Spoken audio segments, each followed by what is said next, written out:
Ve artık ilkbahara girdik. Her tarafta polenler var.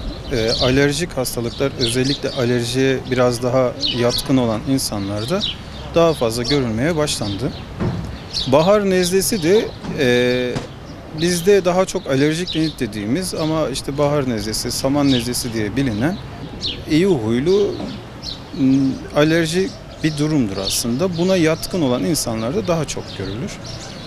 Genel olarak neredeyse hiçbir zaman kötü sonuçlanmaz. Sadece uzun süre insanları rahatsız eden bir rahatsızlıktır. Belirtileri burun akıntısı, gözde yaşarma, hapşırma, burunda kaşıntı hissi, koku almada azalma gibi şikayetler daha çok görülür. Kimi insanlarda nadiren de olsa baş ağrısı görülür ama bunun dışında herhangi bir şikayet ya da belirti vermez. Bahar nezlesiyle ilgili İnsanların kaygısı genellikle grip gibi hastalıklara karışmasından ötürü özellikle astım ve koah gibi hastalığı olan insanların bu nedenle acil servise başvuruları ya da hastanenin polikliniklerine başvurularında bir sıklık olur bu dönemde. Zaten bu yoğunluğu da hali hazırda hastanelerimizde yaşamaktayız. Hastanelerde belli oranda bir yoğunluk mevcut. Bahar nezlesi dediğim gibi iyi seyreden, burunda kaşıntı, gözde yaşarma, hapşırma gibi şikayetlerle olan alerjik bir hastalık.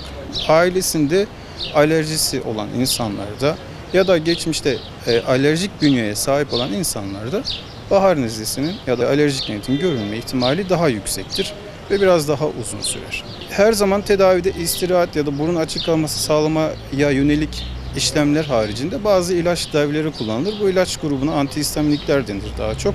Ama çok gerekmedikçe de kullanılması taraftarıyız. Bazı insanlar risk grubundadır. Yani astımı tetikleyebilir.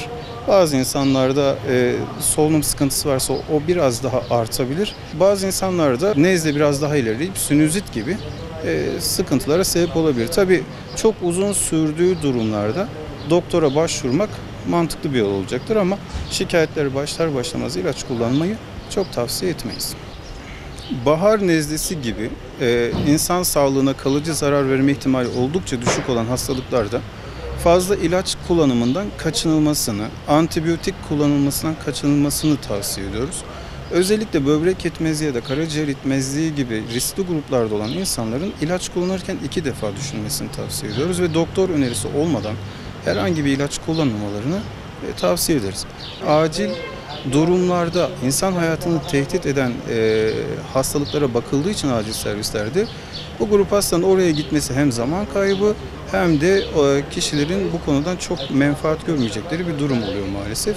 Alerjik rinit gibi durumlarda mümkünse polenli yerlerden, tozlu yerlerden, sigara içilen alanlardan, dumanlı yerlerden uzak durulması ilaçtan daha etkili olacaktır. Ama sıcak, ılık şeyler, ıhlamur çayı gibi zaten uzun süredir kullanılan ve halkın güvendiği şeyler tabii ki kullanılabilir.